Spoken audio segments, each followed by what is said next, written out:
Betrayal doesn't just happen suddenly one day. In my case, it happened on the night of my birthday, wrapped in my parents' forced smiles. I'm Maria, a web developer. For the past 10 years, I've been paying off the mortgage of my family home that I was promised to inherit in the future. That house was filled with childhood memories and was a cherished place where I dreamed of living with my own family one day. "Would you like some more wine?" my mother asked. Her smile felt unnatural, and I had a bad feeling. The kitchen smelled of her signature pot roast, but anxiety filled my heart. "So what's this important news?" I asked, trying to stay calm. My father cleared his throat awkwardly and said vaguely, "We were thinking of helping someone in the family who's in trouble." They had been evasive about the future of the house, and I had a sinking feeling. "We sold the house to Judith," my mother said flatly after sipping her wine. "He's going through a tough divorce. Families are supposed to help each other, right?" I froze with the fork still in hand. The food lost all flavor, and a deep distrust surged within me. "What do you mean you sold the house to Judith?" I managed to speak, though my mind went blank.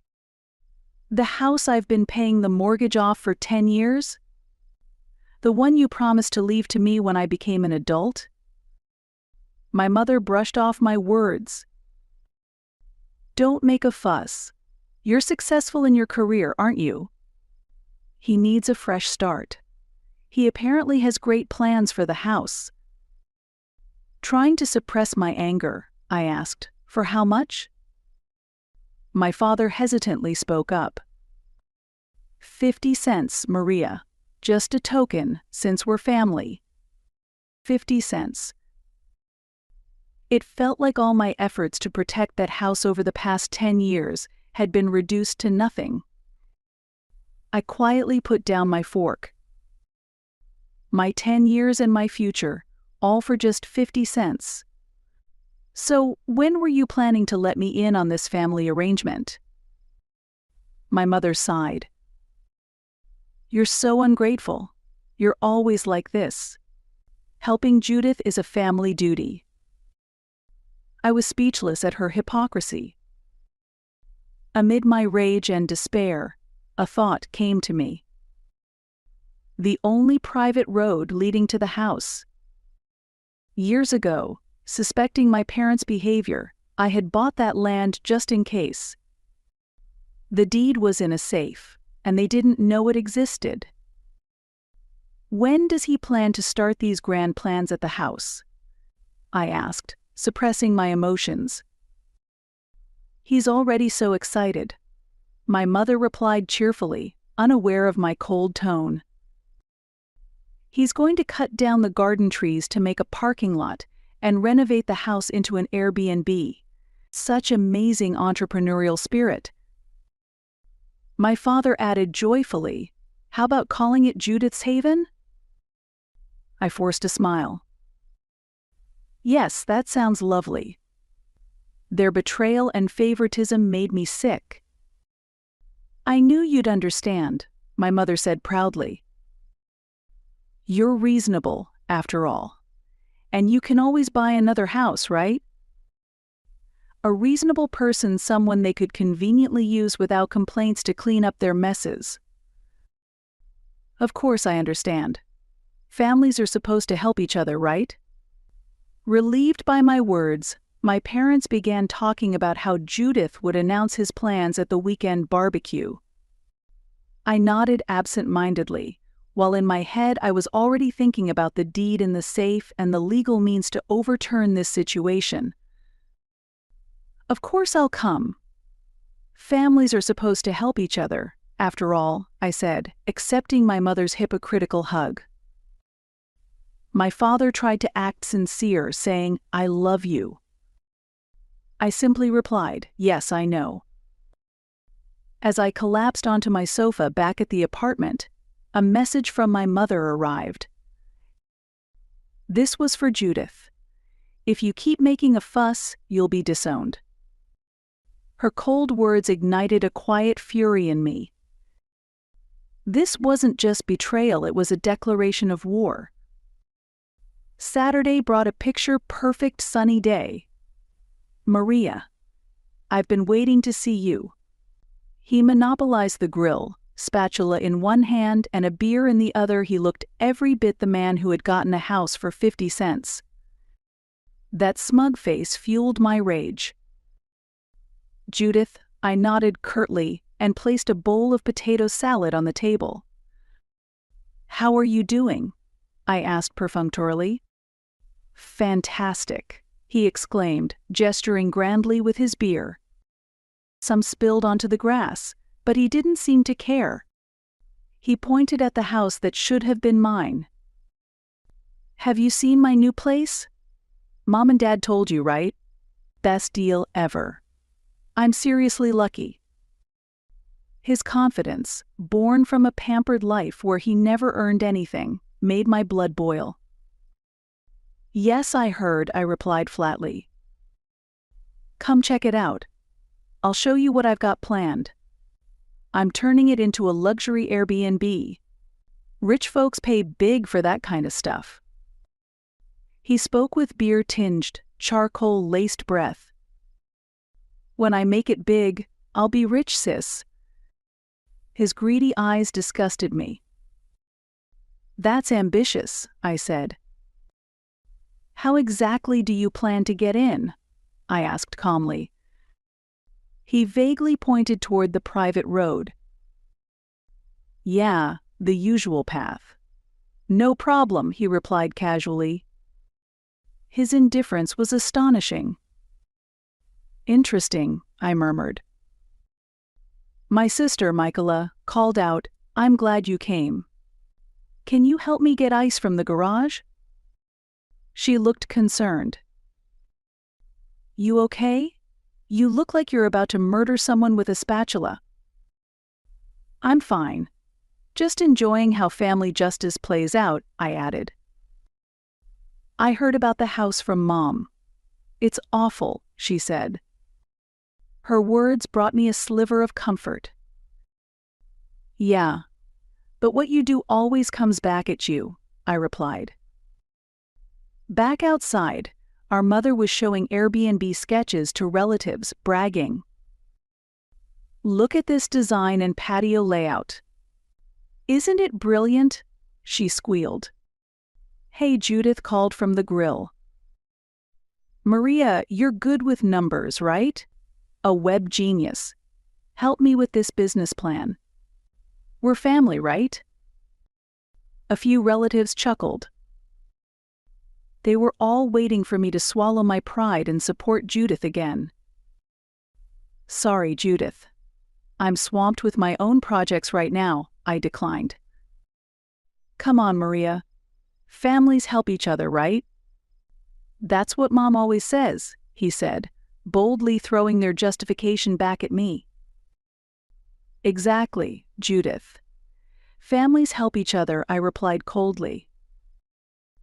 The afternoon passed in a blur of fake smiles and meaningless chatter. I played my part, listening to Judith's overconfident dreams, watching my parents beam proudly at his so-called generosity. Their hypocrisy was suffocating. "You've been awfully quiet, Maria," my father said while helping put away chairs. "Something wrong?" "Just a little tired, Dad. Work was tough this week," I answered in a restrained voice. "You're overworking yourself. You should be more like Judith. He's enjoying life." That unfair comparison was the last straw. As I placed the final chair, I said with pointed sarcasm, "Yes, getting everything without effort really is wonderful." My father started to reply, but I cut him off. "I have to go. I have an early meeting tomorrow." I quickly said my goodbyes, dodged Judith's invitation, and finally escaped into my car. As soon as I started driving, I pulled over to the side of the road and called my lawyer, Ben. "How was the family gathering?" he asked. "The worst," I replied. After the barbecue, Judith sent me a DM. "Hiring a lawyer is just a waste of money," he said. I spoke while gazing at the sunset sky. He was bragging about turning the house I paid the mortgage for 10 years into a resort. Anger surged through me. Planning a resort without checking access rights? Bold. Especially after taking a jab at your lawyer, he laughed. "Yeah, he's always been cocky. But this is a new level," I said, slamming the steering wheel. I can't take it anymore. "Ben, it's time to end this farce." "Are you sure? Once I send that letter, there's no going back." "Your family's going to explode." His tone turned serious. 10 years of mortgage payments, Judith's smug face, and my mother's words selling my future for 50 cents all flashed through my mind. Did they really think they could steal what's mine and I'd just sit back quietly? "They're out of their minds," I said firmly. "Send the letter. Let them know who they're dealing with." "Got it, boss," he replied, clearly pleased. "I'll draft the documents tonight. Want it full of legal jargon and plenty of intimidating language?" "Make it burn with righteous fury," I said. On the way home, I thought about Judith's ridiculous dream and the private access road I owned. That 50-cent deal was about to cause a massive problem. Imagining the look on my brother's face when he learned the truth lightened my mood. Sometimes wrongdoing doesn't face consequences unless someone sets the chain in motion. This time, the catalyst was going to be a sharply worded legal document. The next morning, I visited Ben's law office. Perfect, Ben. I especially love the part about the potential trespassing charge. Quoting the relevant legal statutes was really helpful. Ben grinned. "This is the most effective way to say, 'This is how Maria does things,' right?" After I signed the letter, he sealed it in an express delivery envelope. "Once this bomb arrives, your phone's going to be ringing off the hook." "I'm already prepared for the incoming fire," I said, holding up my phone to show it was on Do Not Disturb mode. "I'm ignoring everyone except you and my boss." The letter would arrive by the next morning. Meanwhile, Judith's obnoxious Facebook post appeared in my feed, gleefully shared by our relatives. "Had an amazing meeting with the architect. Judith's haven is becoming a reality. #blessed." The photos showed Judith pointing at trees on my land, standing pompously with blueprints, and awkwardly posing with contractors. Mother commented, "So proud of you, my sweet son." The hypocrisy was unbelievable. Melissa texted, "Saw Judith's post. Are you okay?" "Never better," I replied. "Just watch." During the next morning's budget meeting, my phone flashed Judith's name again and again. "Maria, is something going on?" my boss asked, concerned. "Just a little family dispute." "Nothing urgent," I replied calmly. By lunch, I had 17 missed calls and 32 texts. From Judith, "Hey Maria, I got this letter that sounds kind of like a threat. Is this a mistake? Something about the road and trespassing? Call me ASAP." From Mother, "Maria, who do you think you are? Call me right now. You're tearing this family apart." I forwarded everything to Ben. His reply was amusing. "Yikes, sounds intense. But things are getting interesting." The office phone rang. "Ms. Maria, an urgent call from your mother. Please tell her I'm preparing for a presentation and can't come to the phone." 5 minutes later, again. This time it's your father. He says it's also urgent. I worked late that evening, and when I returned home, Melissa was sitting on my front porch holding a bottle of wine. "Quite a day, huh?" she said as I approached. "How long have you been waiting?" "About an hour. I figured you were avoiding everyone." She raised the bottle. "Thought you might need this." I let her inside. "Judith is in total panic mode," Melissa said. "He already paid the architect and even gave a deposit to the contractors." "Typical of his sloppy planning and arrogance," I said, sipping the wine. It tasted like victory.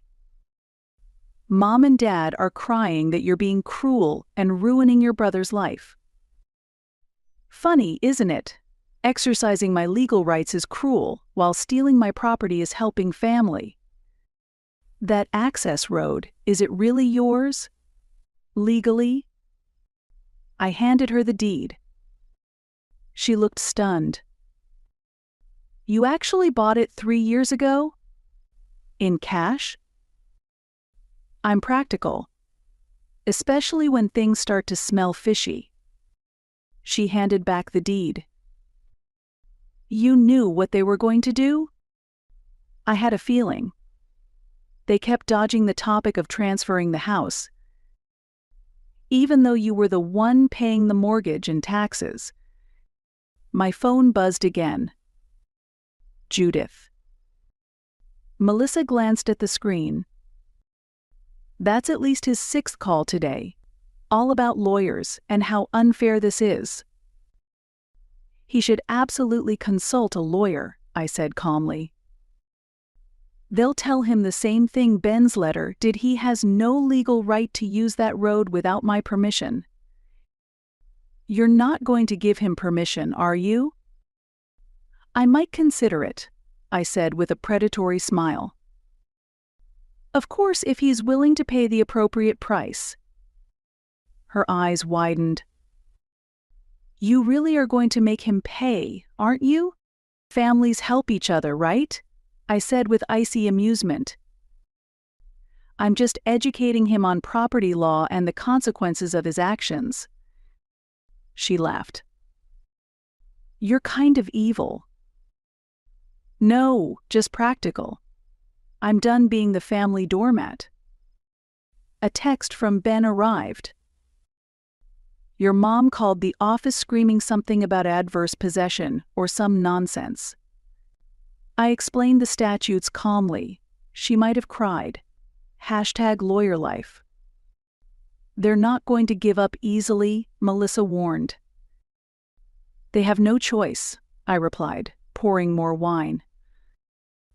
"This time, the law is on my side, and I'm not backing down." "What's your end game?" I thought of the 10 years of ignored dreams, betrayal disguised as family duty, and Judith's smug face at the barbecue. "Justice," I said with quiet certainty. "Pure justice. At current market value, of course." On Saturday morning, I agreed to meet them at my home. Mother, father, and Judith arrived with stern faces. It was time to confront them with reality.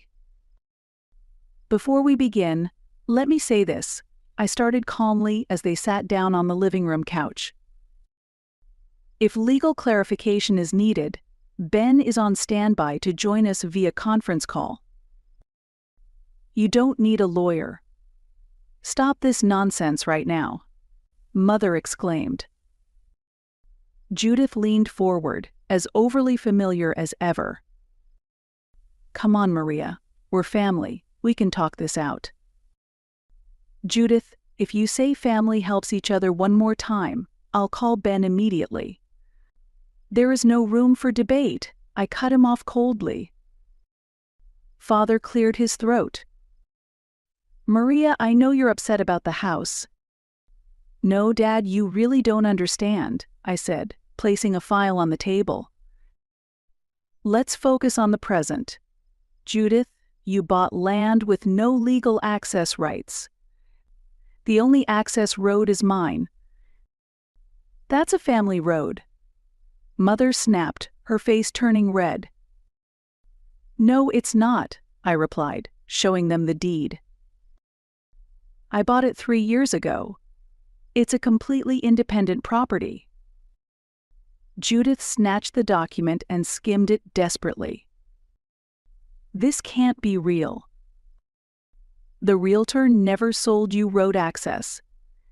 What Mom and Dad sold you was a cul-de-sac lot. He slammed the deed down. So, what do you want, Maria? He demanded angrily. Money? A cold smile curled on my lips.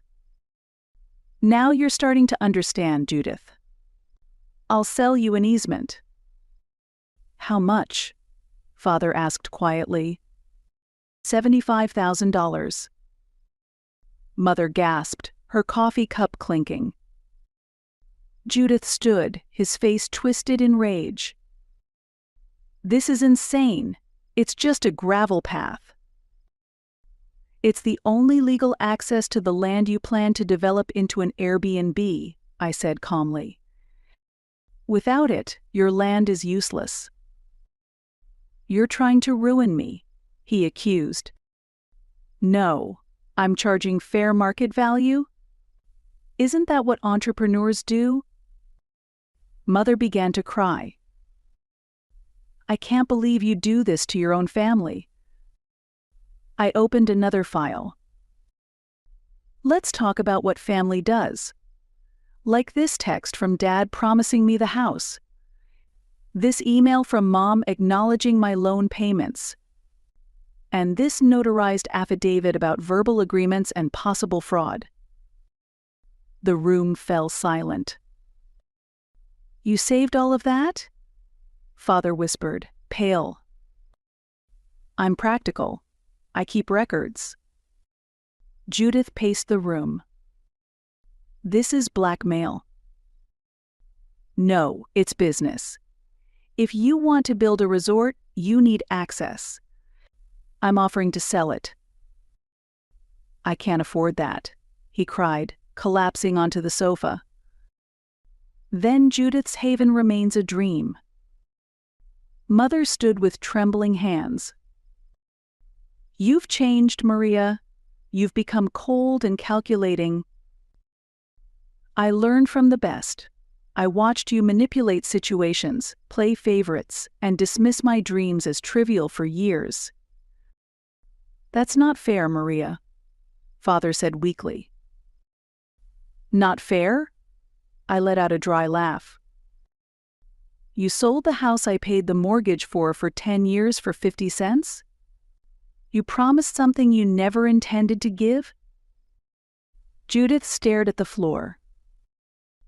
I can't let this opportunity slip. I've already sunk a fortune into it. That's your problem, I said, gathering the documents. My offer stands. Permanent road access for $75,000. Take it or leave it. I'll sue you, Mother shrieked. Go ahead. Then we'll be thrilled to question everyone involved in the improper sale of the house. Father slowly rose. Maria, please. We're your parents. Yes, you are. And you've taught me everything I need to know about family loyalty and betrayal. They slammed the door behind them, leaving in tears and bitter words. Through the window, I could see them gesturing furiously in the driveway. My phone rang. It was him. How did it go? Ben texted. You crushed it. I'm proud of you. The phone buzzed again. Melissa this time. Judith's been whining to me. He's panicking over the $75,000. Says you've ruined everything. I thought of my 10 years of dreams, ignored hopes, and plans wrecked by their favoritism. What goes around comes around, I replied to Melissa, Early Tuesday morning, a notification from the security camera went off. The live feed showed Judith's truck driving down my gravel road toward his property. Bingo. I immediately contacted Ben. Got him. Unauthorized use of my road. Perfect timestamp too. He replied instantly. Brilliant. I'll file for an injunction today. Send me the footage. I had installed the camera the day after the family meeting.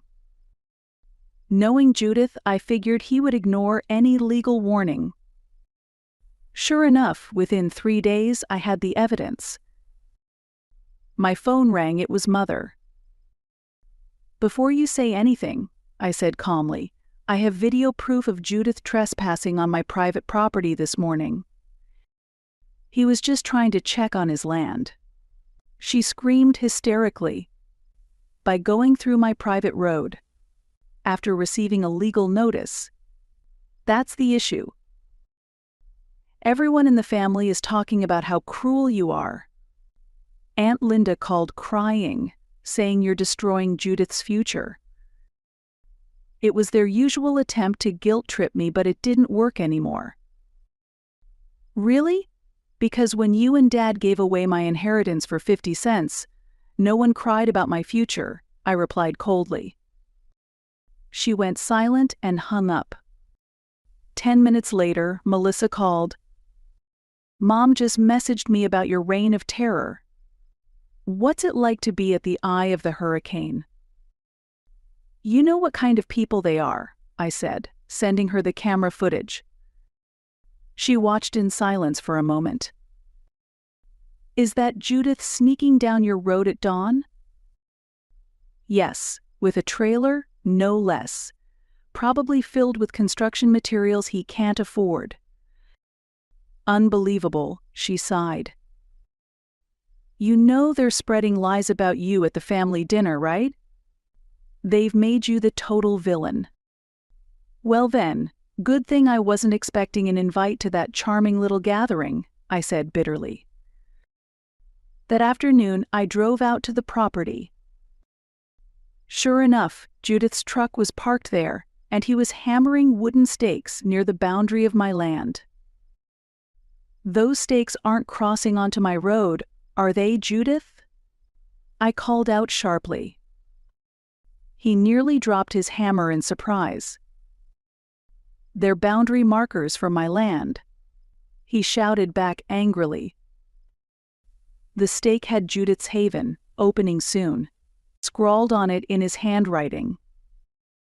Actually, Judith, I said, pointing beyond the stake, your land is over there. This is my road. You think you can stop what I'm doing? He sneered, gesturing toward the woods. This Airbnb is happening. I've got investors. I took out my car key and approached the stake. But Judith, your progress can be undone, I said, scraping his name off the sign with the key. Real mature, he said sarcastically. And you're a grown man sneaking around at dawn after receiving legal notice. I shot back. His face turned bright red. My investors are waiting. Are you trying to ruin my life? Actions have consequences, don't they? I shrugged. No, you're just bitter and jealous. Choose your next words carefully, Judith. I cut him off coldly. Ben filed for an injunction this morning over your trespassing, with video evidence. He turned pale. You saw that? With security cameras? Welcome to the 21st century.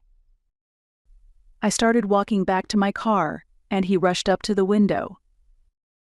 Wait, Maria. Let's negotiate. $75,000.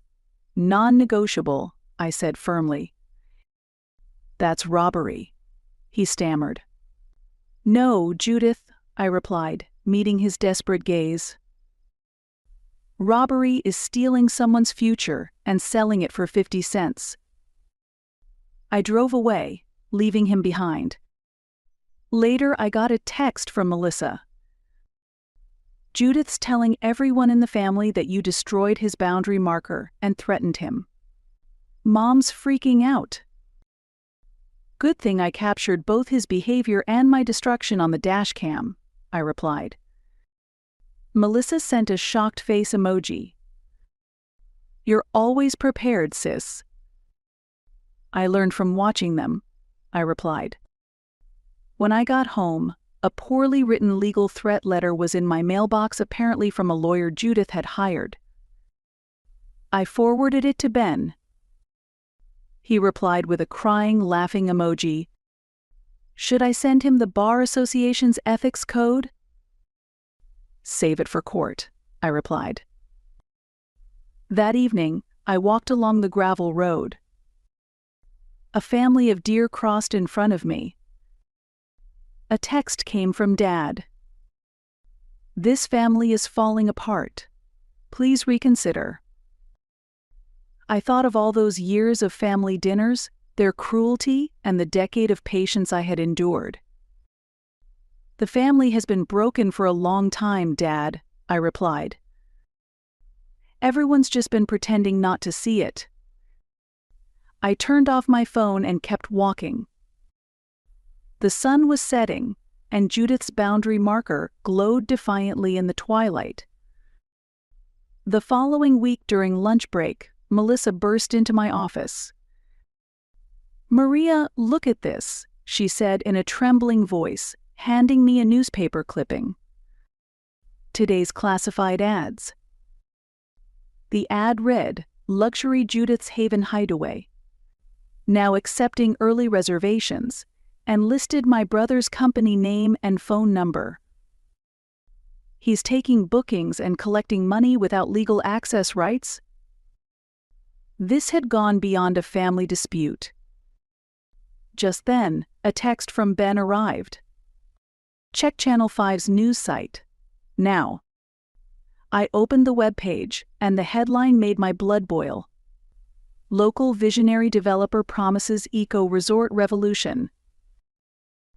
And there he was, the con artist himself, Judith, standing on the back deck of our parents' house, pointing toward my forest. Construction is scheduled to begin next month, he declared confidently. Minor details? I shouted, grabbing my phone. Ben, you're seeing this nonsense too, right? He replied, already on it.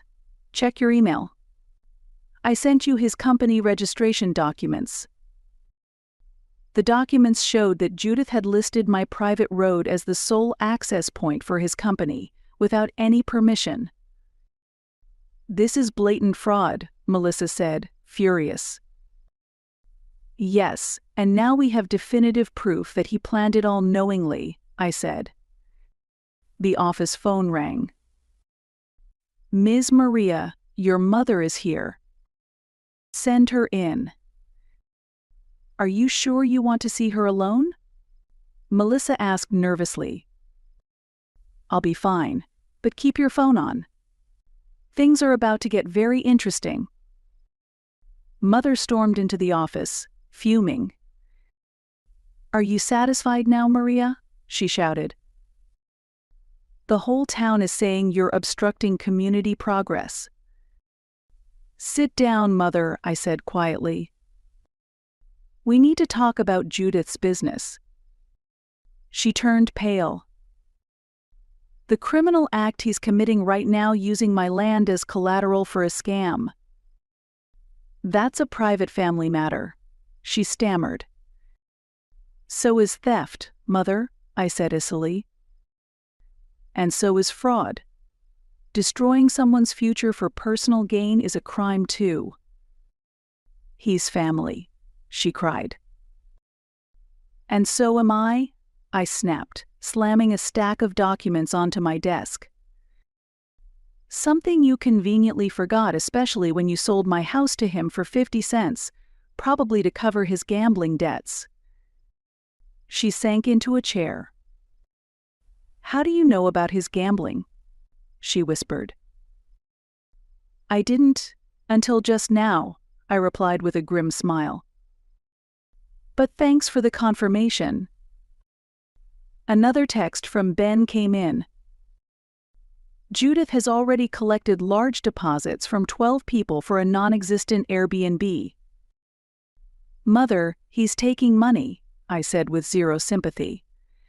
For a resort on land he legally can't access. That's criminal fraud.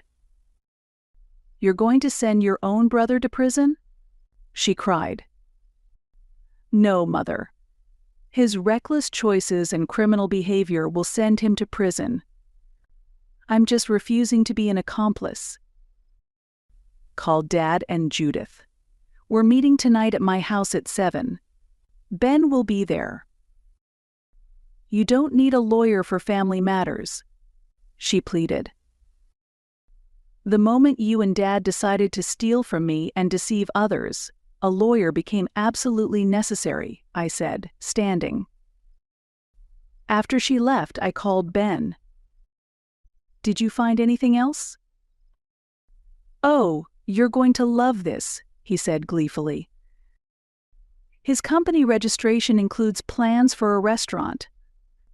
Naturally, he's also listed your private road as the only access point for health and liquor license filings. Guess how many of those permits he actually has? A cold satisfaction crept over me. 0, obviously. So tonight we drop the legal hammer?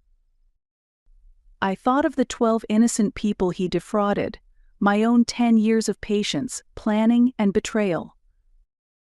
Bring everything you've got, Ben, I said firmly. Let's finish this. I looked up at the autumn sky through the office window. Ben was the first to arrive. Ready? Absolutely, I said, adjusting the water pitcher. Legally, how bad is it for him? Let's just say your revenge will look merciful by comparison. The door opened, and my parents walked in with a scowling Judith. No one attempted to sit. This meeting is being recorded, Ben said. Of course it is, Mother muttered. Let's begin with the fraud, he said, laying out documents.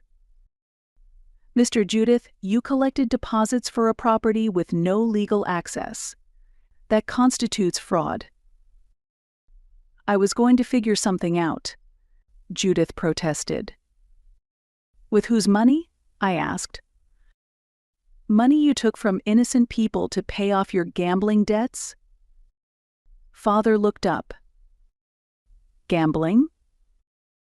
Judith turned crimson. That's private. Nothing is private anymore, Ben said. Casino records, online betting accounts, your company's misrepresentation? Can you guess how many years in prison this adds up to? We have witness statements too. You're bluffing, Judith growled. Here's the deal, I said. You have 2 choices. First, I press charges for fraud and embezzlement. You go to jail. The 12 customers you con testify, the media runs every detail, and you're socially ruined. The second option? Father asked, barely managing the words. You transfer the deed to the house back to me. I buy it for 50 cents. Then I grant temporary access to remove your things. And every cent you took in deposits is returned to your victims. Fail to do that, and I file charges immediately. This is blackmail, Judith shouted. No, Ben corrected.